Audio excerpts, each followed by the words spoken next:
Hello viewers, आज की video में हम बात करेंगे वर्ड मैच परसेंटेज फार्मूला के बारे में। जैसे कि आप स्क्रीन पे देख पा रहे हैं कि वर्ड मैच परसेंटेज से रिलेटेड एग्जांपल मैंने दिया हुआ है, साथ ही उसका फार्मूला भी आप देख पा रहे हैं। दोस्तों मैं बता दूं कि इस फार्मूला में मैंने कुछ नया अपडेशन किया है और वो अपडेटेड फार्मूला ये रहा। ये फार्मूला आपके पहले के फार्मूला के कंपैरिजन में ज़्यादा 100% रिजल्ट देगा आपको। पहले के फार्मूला में प्रॉब्लम ये था कि वो केस सेंसिटिव था, प्लस आपका वो कॉम्प्लिकेटेड ज़्यादा था। तो इन दोनों ही चीज़ों को मैंने सेकंड फार्मूला में ख़त्म कर दिया है। इसलिए पहले का फार्मूला जो है उसे इस्तेमाल मत कीजिए, उसे टाटा बाय बाय कीजिए। आप सेकंड फार्मूला को इस्तेमाल करके देखिए, आपको ये ज़रूर से 100% रिजल्ट देगा।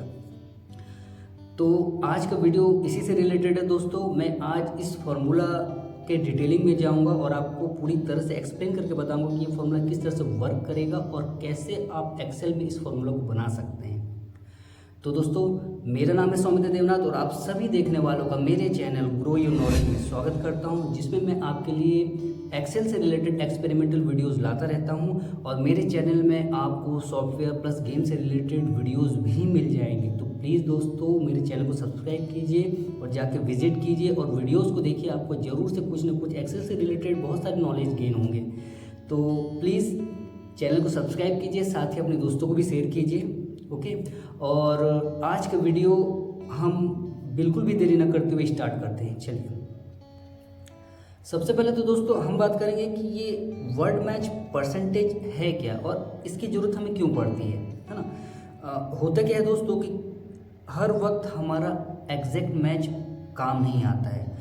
कभी कभार हमें ये भी महसूस होता है कि कम से कम पार्सली मैच भी हो जाए तो हमारे लिए वो रिजल्ट ओके रहेगा। यानी कि अगर हमारा कोई एक वर्ड दूसरे वर्ड्स का अगर 80% भी मैच हो जाए तो हमारे लिए वो रिजल्ट ओके होगा। तो हमारे ये पार्सली मैच का जो एक मेज़रमेंट है वो किस तरह से हम करेंगे, उसे मेज़र करने के लिए हमारा सबसे बेस्ट तरीका है कि हम उसे परसेंटेज बेस में मेज़र करें। तो इसलिए इस तरह का एक फॉर्मूला कोई हो कि जो हमें परसेंटेज बेस पे मैच करके बता दे कि हमारा इतना 1% मैच कर रहा है दूसरे वर्ड से, और हम उस परसेंटेज के कैलकुलेशन के बेस में उस रिजल्ट को हम एक्सेप्ट करें या फिर हम इग्नोर कर सकें। तो इसलिए हमें एक ऐसा फॉर्मूले की ज़रूरत पड़ता है जो कि हमें परसेंटेज बेस पे मैच करके बताए। इसे मैं थोड़ा सा एक्सप्लेन करता हूँ। जैसे कि हम इसके लिए लॉजिक क्या इस्तेमाल करेंगे। जैसे कि मैंने एग्जांपल बताया था कि टेक्स्ट 1 पे मैंने जैसे the great wall of China मैंने लिया है, और टेक्स्ट 2 पे the great wall of China है, और टेक्स्ट 1 पे अपना ग्रेट वॉल ऑफ चाइना है। तो मैं क्या चाह रहा हूँ कि टेक्स्ट 1 का कितना परसेंट मैच हो रहा है, मैं वो परसेंटेज मैं निकालना चाहता हूँ।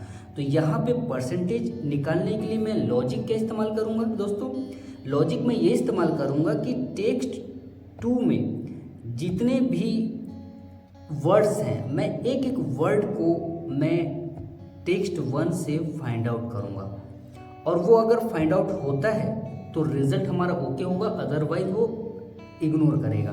तो सबसे पहला जो वर्ड था द, वो पहले टेक्स्ट में फाइंड आउट नहीं हुआ, इसलिए मैंने उसे क्रॉस कर दिया। ओके, सेकेंड टेक्स्ट को मैं फिर से टेक्स्ट 1 पे फाइंड आउट करता हूँ वर्ड को। तो ग्रेट वर्ड आपका टेक्स्ट 1 में फाइंड आउट हो गया है, तो मैं उसे ओके करता हूँ। थर्ड वर्ड है मेरा वॉल, इसे भी मैं फाइंड आउट करता हूँ, तो ये वर्ड भी मेरा फाइंड आउट हो चुका है। फोर्थ वर्ड है मेरा ऑफ, इसे भी मैं फाइंड आउट करता हूँ, तो ये भी मेरा टेक्स्ट 1 में फाइंड आउट हो चुका है। और फोर्थ वर्ड मेरा जो कि लास्ट वर्ड है, फिफ्थ वर्ड जो कि लास्ट वर्ड है चाइना, इसे भी मैं टेक्स्ट 1 में फाइंड आउट कर रहा हूँ, तो ये भी मुझे फाइंड आउट हो गया। तो एक्चुअल में मेरा जो 4 वर्ड है वो मैच हो गया है मेरा 5 वर्ड में से। तो ये हमारा जो 4 वर्ड है 5 वर्ड में से मैच हो गया, ये हमारा 80% मैच हुआ है। तो मैं इस तरह का एक लॉजिक लगाना चाहता हूँ जिससे मेरा वर्ड मैच का एक फॉर्मूला तैयार हो सके। तो इसके लिए रिक्वायरमेंट क्या है दोस्तों। इसके लिए सबसे पहले तो रिक्वायरमेंट ये होना चाहिए कि केस सेंसिटिव ना हो। जैसे कि आप यहाँ पे देख पा रहे हैं कि ऑफ यहाँ पे मैं स्मॉल लेटर पे मैं सर्च करवा रहा हूँ आपके टाइटल केस में। टेक्स्ट 1 पे आप देखेंगे कि टाइटल केस पे आपका ऑफ दिया हुआ है, और जो मैं सर्च कर रहा हूँ वो मेरा स्मॉल लेटर में। तो केस सेंसिटिव नहीं होना चाहिए, चाहे मैं स्मॉल में लिखूँ या कैपिटल में लिखूँ, मेरा वर्ड मैच हो रहा है तो वो मैच मुझे रिजल्ट दे। ठीक है, तो पहला रिक्वायरमेंट ये है कि केस सेंसिटिव ना हो। दूसरा है कि वो word to word find out करे, यानी कि मैं एक एक वर्ड को पिक करके मैं सर्च करूँगा और वो अगर रिजल्ट ओके मिल रहा है तो मुझे वो कैलकुलेट करके दे, है ना। तो थर्ड मेरा रिक्वायरमेंट क्या है कि जितने वर्ड मेरे फाइंड आउट हुए हैं, जैसे कि मेरे 4 वर्ड, टोटल मेरे 4 वर्ड फाइंड आउट हुए हैं 5 वर्ड में से, तो ये मेरे वर्ड की काउंटिंग वो दे। वो वर्ड की काउंटिंग क्या देगा, कितना मैच मेरा वर्ड काउंट हुआ है, वो 4 वर्ड काउंट हुआ है और कितने वर्ड में से वो मैच हुआ है। टोटल 5 वर्ड में से वो 4 वर्ड उसने मैच किया है, तो ये मेरा परसेंटेज जो निकला वो 80% है। तो इस तरह से मैं ऐसा कुछ एक फॉर्मूला बनाना चाहता हूँ जो इस लॉजिक के थ्रू वो काम करे। ठीक है, तो ये लॉजिक के लिए मैंने जो फॉर्मूला जो तैयार किया है वो ये फॉर्मूला है जो कि आप पहले ही स्क्रीन पे देख चुके हैं। ठीक है, इसे मैं थोड़ा सा एक्सपेंड करता हूँ, इसे मैंने 3 लाइन में थोड़ा सा डिस्ट्रीब्यूट कर दिया है ना। तो मैं अभी इसी फॉर्मूला को एक्सप्लेन करूँगा आपको। तो इस फॉर्मूला में कई सारे फॉर्मूले के कॉम्बिनेशन से ये फॉर्मूला बनाया गया है। तो सबसे पहला जो इसमें इस्तेमाल किया गया, काउंट फार्मूला का इस्तेमाल किया है। सेकेंड आपका इफ़ इरर का भी इस्तेमाल किया गया है। नेक्स्ट आपका सर्च का इस्तेमाल किया गया है। नेक्स्ट मिड फार्मूला का इस्तेमाल किया गया है। नेक्स्ट फाइंड फार्मूला का इस्तेमाल किया गया है। नेक्स्ट रो फार्मूले का भी इस्तेमाल किया गया है। तो टोटल 6 फार्मूले के कॉम्बिनेशन से ये पूरा फार्मूला एक तैयार किया गया है और सभी फार्मूले का, इन 6 फार्मूले का अपना एक इंडिविजुअली वर्क है। तो सबसे पहला जो काउंट फार्मूला क्या करेगा दोस्तों, सबसे पहले जो ये काउंट फार्मूला है ये टोटल जो वर्ड मैच हुआ है उसकी टोटलिंग करके, टोटल नंबर ऑफ कितने वर्ड मैच काउंट हुए हैं, नंबर को वो काउंट करके मुझे इंटीजर वैल्यू देगा। ठीक है, इफ एरर क्या करेगा, इफ एरर जो वैल्यू हमें एरर शो हो रहा है उसको इग्नोर करेगा। तो उस वैल्यू को इग्नोर करने के लिए एरर फार्मूला का मैं इस्तेमाल करूँगा। सर्च फार्मूला मेरा केस सेंसिटिव के लिए काम करेगा, यानी कि आप चाहे स्मॉल में लिखिए, कैपिटल में लिखिए, टाइटल केस में लिखिए, किसी भी केस में लिखिए, आपका वर्ड मैच होगा। ठीक है, इसलिए मैंने सर्च फार्मूले का भी इसमें इस्तेमाल किया है। मिड फार्मूला क्या करेगा, ये पर्टिकुलर एक टेक्स्ट में से वर्ड को सेपरेट करेगा। ठीक है, मिड फार्मूला का वर्क मैंने इस तरह से किया है कि वो पर्टिकुलर एक टेक्स्ट से वर्ड को वो सेपरेट करेगा। ठीक है, और फाइंड फार्मूला क्या करेगा, जो सेपरेटेड वर्ड है उसको वो टेक्स्ट में से सर्च करेगा। ठीक है, और रो फार्मूला का भी इस्तेमाल मैंने किया है। इसका इस्तेमाल इसलिए मैंने किया है कि ताकि आप जितने भी आपका जो टेक्स्ट का लेंथ है वो कवर हो जाए, उसके लिए मैंने रो फार्मूला का इस्तेमाल किया है। यहाँ पे आप ध्यान देंगे कि रो फार्मूला में मैंने 1 से लेकर 50 तक, यानी कि ये रो फार्मूला 50 कैरेक्टर तक ये कवर कर लेगा। ये 50 कैरेक्टर, आप चाहे तो इस फॉर्मूले में 50 कैरेक्टर को भी इंक्रीज़ कर सकते हैं, लेकिन मेरे हिसाब से 50 कैरेक्टर सफिशिएंट है, अदरवाइज आप इसे भी बढ़ा सकते हैं। ठीक है, अब इस फॉर्मूला को मैं थोड़ा सा एक्सप्लेन करूँगा कि किस तरह से वर्क करेगा। तो सबसे पहला जो मेजर और मेन फार्मूला है वो है हमारा मिड फार्मूला। इस फार्मूला में सबसे मेजर रोल इसी का है और इसी के थ्रू ही आपको ये पूरा फार्मूला सही रिजल्ट देता है। तो इस मिड फार्मूला का मैं आपको एक्सप्लेनेशन अब आगे दूंगा। मिड फार्मूला का काम क्या है दोस्तों, मिड फार्मूला के यहाँ पे आप सिंटेक्स देखिएगा कि मिड फार्मूला में जो सिंटेक्स है, सबसे पहले हम टेक्स्ट में से हम किसी पर्टिकुलर वर्ड को हम पिक कर सकते हैं। पिक करने के लिए इसमें हम सबसे पहले स्टार्टिंग नंबर का इस्तेमाल करते हैं कि हम जो वर्ड पिक करेंगे वो किस वर्ड से स्टार्ट करेंगे, तो वो स्टार्टिंग नंबर देंगे और कितने कैरेक्टर तक हम उस वर्ड को पिक करेंगे, कैरेक्टर को हम पिक करेंगे, वो कैरेक्टर नंबर भी हम यहाँ पे दे सकते हैं। तो मिड फार्मूला का जो एक्चुअल में सिंटेक्स है कि हम टेक्स्ट में से हम कैरेक्टर को हम कौन से कैरेक्टर से स्टार्ट करेंगे और कितने कैरेक्टर तक हम पिक करेंगे वो हम इसमें हम दे सकते हैं, है ना। तो सिंटेक्स के अकॉर्डिंगली मैंने जो अपना फॉर्मूला है थोड़ा सा मैंने 3 लाइन में डिस्ट्रीब्यूट कर दिया है।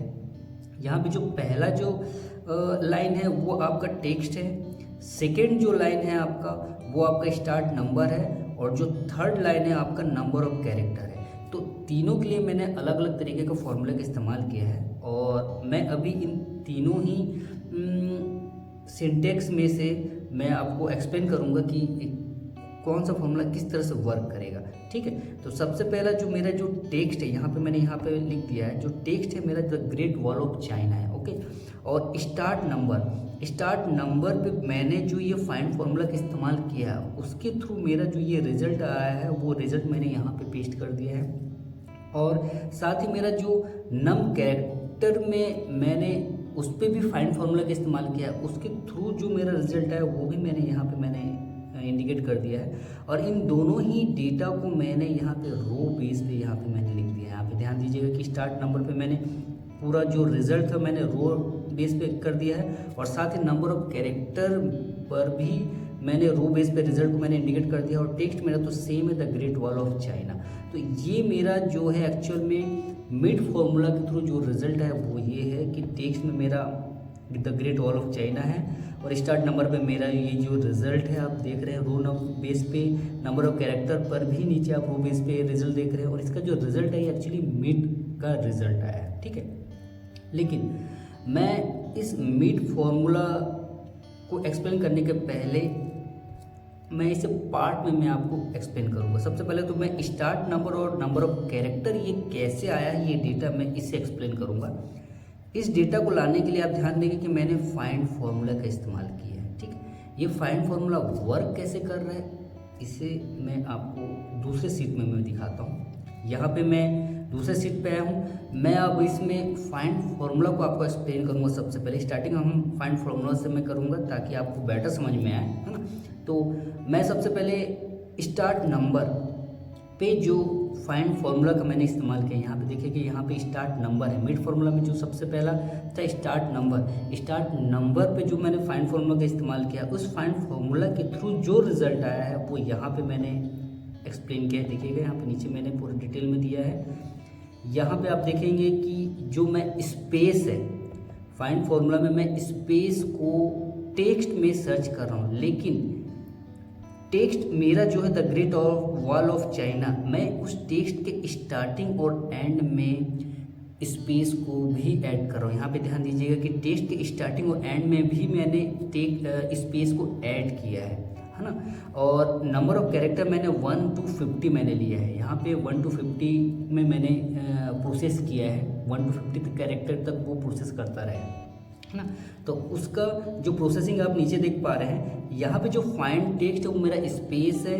विद इन टेक्स्ट कौन से टेक्स्ट के अंदर the great wall of China, साथ में मैंने स्टार्टिंग और एंड में मैंने स्पेस दिया है ना। तो वो सर्च करेगा 1 2 3 4 5 में से लेकर वो 1 to 50 तक पूरा सर्च करेगा। ये रिजल्ट जो है आपका पूरा 50 तक है, देखिए, ठीक है। ये 50 तक पूरा सर्च करेगा। तो इसका रिजल्ट कैसे है ये मैं थोड़ा सा एक्सप्लेन कर देता हूँ कि सबसे पहले उसने स्पेस को सर्च किया है स्टार्टिंग से, है ना। ये जो स्टार्ट नंबर है हम पहले कैरेक्टर से स्टार्ट करेंगे सर्च करना, तो उससे पहले ही कैरेक्टर में उसे वो स्पेस फाइंड आउट हो गया है, तो वो जो रिजल्ट देगा वो 1 देगा। स्पेस उसे 1 कैरेक्टर पे फाइंड आउट हो गया। सेकेंड कैरेक्टर से वो स्पेस को फाइंड आउट कर रहा है सेकेंड प्रोसेसिंग में, ठीक है। तो सेकेंड कैरेक्टर से जब वो स्पेस को फाइंड आउट कर रहा है तो उसे 5th कैरेक्टर में वो स्पेस फाइंड आउट हुआ। यहाँ पे ध्यान दीजिएगा, पहला कैरेक्टर स्पेस है, सेकेंड आपका टी है, थर्ड आपका एच है, 4 आपका ई है, 5th आपका स्पेस है यहाँ पे, ठीक है। तो ये आपका जो सेकेंड जो स्पेस है वो आपका 5th कैरेक्टर में उसे फाइंड आउट हुआ है। थर्ड कैरेक्टर से भी अगर फाइंड आउट करे तो उसे 5th कैरेक्टर में ही स्पेस फाइंड आउट होगा। सेम आपका 4th कैरेक्टर से भी अगर फाइंड आउट करेगा तो उसे जो सेकेंड जो स्पेस है वो 5th कैरेक्टर में मिलेगा। 5th कैरेक्टर से भी अगर स्टार्ट करे तो वो उसे 5th कैरेक्टर में ही स्पेस फाइंड आउट होगा।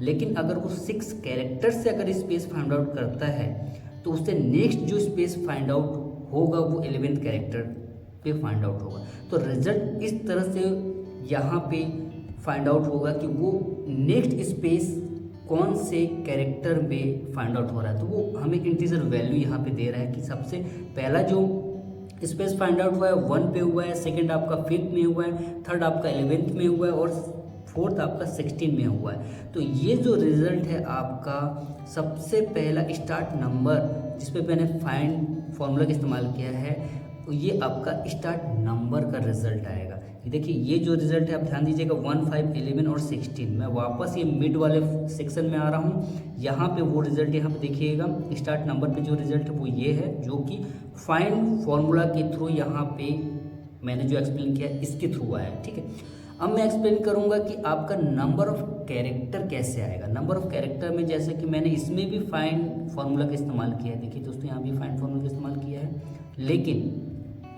लेकिन यहाँ पे मैंने 2 फाइंड फार्मूला का इस्तेमाल किया है। फाइंड फार्मूला में यहाँ पे बीच में देखेंगे माइनस किया है मैंने। ये दोनों ही फार्मूला सेम है, बस डिफरेंस ये है कि सबसे पहला जो फाइंड वाला फार्मूला है यहाँ पे मैंने टेस्ट के स्टार्टिंग में स्पेस ऐड नहीं किया है। ध्यान दीजिए दोस्तों, यहाँ पे स्टार्टिंग में मैंने स्पेस ऐड नहीं किया, लेकिन यहाँ पे मैंने स्टार्टिंग में स्पेस ऐड किया है।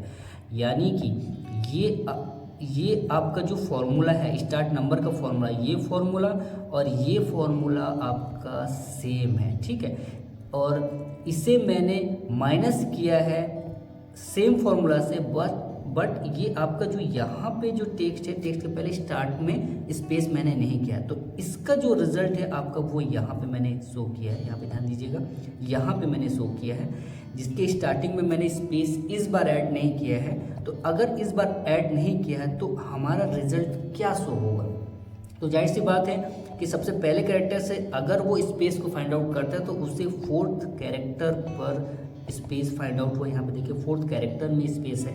ठीक है, तो उसी तरह से नेक्स्ट जो स्पेस उसे फाइंड आउट हुआ है 10th कैरेक्टर में फाइंड आउट हुआ है, और उसके बाद नेक्स्ट स्पेस 15 कैरेक्टर में फाइंड आउट हुआ है। तो इस तरह से जो सेकेंड फाइंड का जो रिजल्ट आया है वो यहाँ पे आप देख पा रहे हैं कि यहाँ पे सेकेंड फाइंड का आपका रिजल्ट 4, 10, 15 रिजल्ट शो हो रहा है। तो मैंने क्या किया है कि नंबर ऑफ कैरेक्टर के लिए जो रिजल्ट है मैंने फाइंड का सेकेंड रिजल्ट से फर्स्ट रिजल्ट को माइनस कर दिया। यहाँ पे देखिएगा कि सेकेंड रिजल्ट को फर्स्ट रिजल्ट से मैंने जो माइनस किया, तो उसके बाद जो रिजल्ट आया है 3, -1, -1, -1, 5, ये आपका नंबर ऑफ कैरेक्टर का रिजल्ट आया है। ध्यान दीजिएगा कि सेम रिजल्ट आपका यहाँ पे मिड वाले सेक्शन में मैं आया हूँ, और नंबर ऑफ कैरेक्टर में जो यहाँ पे आप देख पा रहे हैं डिजिट नंबर, ये वही सेम आपका वैल्यू रिजल्ट है। ठीक है, तो इसे आप समझ गए होंगे कि स्टार्ट नंबर और नंबर ऑफ कैरेक्टर का जो डेटा है वो आपका फाइंड फार्मूला के थ्रू किस तरह से आया है। ठीक है, अब मैं आपको बताऊंगा कि इस रिजल्ट के थ्रू आपका मिड रिजल्ट कैसे आ रहा है। ठीक है, जाहिर सी बात है कि मिड रिजल्ट क्या करेगा कि स्टार्टिंग नंबर, मैंने जैसे बताया कि वो आपका वर्ड को पिक करने में हेल्प करेगा नंबर ऑफ कैरेक्टर के थ्रू। नंबर ऑफ कैरेक्टर कैसे पिक होगा? स्टार्टिंग नंबर से वो स्टार्ट करेगा। सबसे पहले जो मैं जैसे पहले प्रोसेसिंग में स्टार्ट नंबर में क्या बोल रहा हूँ कि सबसे पहले वो पहले कैरेक्टर से स्टार्ट करे, और नंबर ऑफ कैरेक्टर कितने कैरेक्टर को पिक करेगा? वो 3 कैरेक्टर को पिक करेगा। ठीक है, तो पहले कैरेक्टर से वो स्टार्ट करे और 3 कैरेक्टर को वो पिक करेगा, तो उसके हिसाब से जो रिजल्ट आया वो है द आया है। ठीक है, सेकेंड प्रोसेसिंग में आप ध्यान दीजिएगा कि नंबर ऑफ कैरेक्टर नेगेटिव है, नेगेटिव होने की वजह से वैल्यू एरर आएगा दोस्तों। तो जहाँ जहाँ नंबर ऑफ कैरेक्टर नेगेटिव है वहाँ पे रिजल्ट आपका वैल्यू एरर आएगा। आपका 5th प्रोसेसिंग में आप ध्यान देंगे कि नंबर ऑफ कैरेक्टर अब उसे 5 मिला है, और स्टार्ट 5 कैरेक्टर को पिक कर रहा है, तो आपका ग्रेट वर्ड वो पिक कर रहा है। ठीक है, और उसके बाद आपका 11th कैरेक्टर से वो 4 कैरेक्टर को पिक कर रहा है, तो वॉल आपका रिजल्ट है। और आगे आप बढ़े तो आपका ऑफ जो रिजल्ट है वो आपका 16 प्रोसेसिंग में आया है, और चाइना जो रिजल्ट है आपका 19 प्रोसेसिंग में आया है। तो इसी तरह से ये जो रिजल्ट आ रहा है, मैं एक बार आपको मेन फॉर्मूला में मैं आपको दिखाता हूँ। ठीक है, मेन फार्मूला में हम आ गए, और फार्मूला बार को थोड़ा एक्सपेंड कर देता हूँ, और मिड फार्मूला के रिजल्ट को मैं थोड़ा सा विजिबल करता हूँ। विजिबल करने के लिए यहाँ से यहाँ तक मैं सेलेक्ट कर लिया, F9 मैंने प्रेस किया। यहाँ पे देखिएगा सेम रिजल्ट आप देख पा रहे हैं, यहाँ पे the value, great, value error है, वॉल है ना, तो ये सब आपका रिजल्ट यहाँ पे शो हो रहा है। ठीक है, अब मैं क्या कह रहा हूँ कि इस मिड फार्मूला के आगे मैंने सर्च फार्मूला का इस्तेमाल किया है। सर्च फार्मूला क्या करेगा दोस्तों, ये जो डेटा है, ये डेटा को वो सर्च करेगा B23 सेल पे। B23 सेल मेरा क्या है, जिसमें मैं मेरा जो टेक्स्ट है ग्रेट वॉल ऑफ चाइना, मेरा टेक्स्ट 1 है, इस पे मैं फाइंड आउट करना चाह रहा हूँ, ठीक है। तो सर्च फॉर्मूला क्या करेगा, जो मेरा डेटा मिड फॉर्मूला के थ्रू जो मेरा वर्ड पिक हुआ है उन वर्ड को B23 सेल पे वो 1 बाय 1 सर्च करेगा, ठीक है। तो इसका रिजल्ट क्या आएगा दोस्तों, तो इसे भी मैं सेलेक्ट करके आपको एक बार रिजल्ट दिखा देता हूँ। इसे भी मैं F9 प्रेस करता हूँ। आप यहाँ ध्यान दीजिएगा कि जैसे ही सर्च फॉर्मूला उसने रिजल्ट, जैसे सर्च फॉर्मूला के थ्रू आपका रिजल्ट क्या आ रहा है, यहाँ ध्यान दीजिएगा 1 आ रहा है, यहाँ पे 7 आ रहा है। बाकी जगह पे वैल्यू एरर इसलिए आ रहा है क्योंकि उससे वर्ड फाइंड आउट ही नहीं हो पाया। तो मैं चाह रहा हूँ कि ये जो एरर है, ये एरर मुझे विजिबल ना हो, सिर्फ जो आपका जो डेटा जो एक्चुअल में यहाँ पे प्रेजेंट हो रहा है 1 से में, ये आपको शो करे। इसके लिए मैंने इस फॉर्मूला, सर्च फॉर्मूला के आगे मैंने इफ़ फॉर्मूले का इस्तेमाल किया है। अब मैं इस इफ़ फॉर्मूले को भी मैं F9 प्रेस करके इसका रिजल्ट शो करूँ तो आप ध्यान दीजिएगा कि इफ़ फॉर्मूले ने वैल्यू एरर जो फॉर्मूला आ रहा था उसे इग्नोर कर दिया है, और बाकी जो मेरा रिजल्ट आया था उसे ही उसने विजिबल कर दिया। देखिए 1, 7, 12 और 15। और इफ फॉर्मूला के आगे मैंने लास्ट में काउंट फॉर्मूला, जो कि मैंने बताया था आपको कि काउंट फॉर्मूला क्या करेगा कि वो काउंटिंग करके देगा। तो यहाँ पे जितने भी रिजल्ट आया है, जाहिर सी बात है आप अगर नॉर्मली अगर काउंट करें तो टोटल 4 रिजल्ट आए हैं, तो इन 4 रिजल्ट को वो काउंट करके देगा। तो यहाँ पर मैं इसे भी F9 प्रेस करता हूँ तो आप ध्यान दीजिएगा कि ये मुझे 4 रिजल्ट शो कर रहा है, यानी कि टोटल 5 कैरेक्टर में से 4 वर्ड मेरा मैच हो चुका है 5 वर्ड में से, तो जो कि मेरा 80%। ये रिजल्ट आपका एक्चुअल में इस तरह से प्रेजेंट करेगा। और ध्यान दीजिएगा दोस्तों कि ये एक्चुअल में आपका एरे फॉर्मूला है दोस्तों।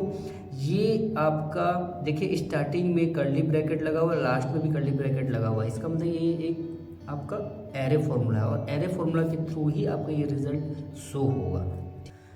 तो यहाँ पे आप देखेंगे कि मैंने F कॉलम का इस्तेमाल किया है। F कॉलम में मैंने क्या किया है, यहाँ ध्यान दीजिए फॉर्मूले में मैंने D/E किया है, मतलब D कॉलम को E कॉलम से मैंने किया है। डिवाइड करने के बाद जो रिजल्ट आया वो मैंने F में मैंने प्लेस किया है। एक्चुअली आपको एक्सप्लेन करना था, इस वजह से मैंने D और E कॉलम का इस्तेमाल किया है। अगर आपको ज़रूरत नहीं है, सिर्फ F कॉलम का इस्तेमाल करना चाहते हैं, तो आप क्या कीजिएगा, D कॉलम के फॉर्मूला को ऑब्लिक कर दीजिएगा E कॉलम के फॉर्मूला से, ठीक है। और इन दोनों ही फॉर्मूला को ऑब्लिक करके एक सेल पे आप प्लेस कर दीजिएगा, यानी F सेल पे प्लेस कर दीजिएगा, ठीक है। तो उससे आपको D और E कॉलम का इस्तेमाल करने की ज़रूरत नहीं पड़ेगा, ठीक है। आई होप दोस्तों आपको ये एक्सप्लेनेशन पसंद आया होगा, और ये फॉर्मूला आपको बहुत ज़्यादा ही पसंद आया होगा, क्योंकि ये फॉर्मूला बहुत ज़्यादा रिक्वायरमेंट वाला फॉर्मूला है और हर किसी को इसकी ज़रूरत है। तो आप प्लीज़ मेरे वीडियोज़ में बने रहिए, और नेक्स्ट मैं आपको और भी इसी तरह के एक्सपेरिमेंटल फार्मूला मैं बना के दूंगा, और साथ ही नए कंटेंट आपके साथ शेयर जरूर करूंगा, एक्सपेरिमेंटल वीडियोस शेयर करूंगा। बस आप मुझे सपोर्ट कीजिए, मेरे चैनल पे बने रहिए, मेरे वीडियोस को शेयर कीजिए और लाइक्स कीजिए। और कमेंट सेक्शन में अगर आपको लगता है कि कुछ आपके क्वेश्चंस हैं, कुछ सजेशंस हैं, तो आप मेरे कमेंट सेक्शन में उसे लिख सकते हैं। मैं ज़रूर उसका जवाब दूंगा, जल्द से जल्द उसका सॉल्यूशन भी दूंगा अगर कोई प्रॉब्लम आप फेस कर रहे हैं तो आई होप आपको आज का वीडियो पसंद आया होगा। हम मिलेंगे नेक्स्ट वीडियो में कुछ नए कंटेंट और कुछ नए एक्सपेरिमेंटल वीडियोज़ के साथ। तब तक मुझे इजाज़त दीजिए, धन्यवाद।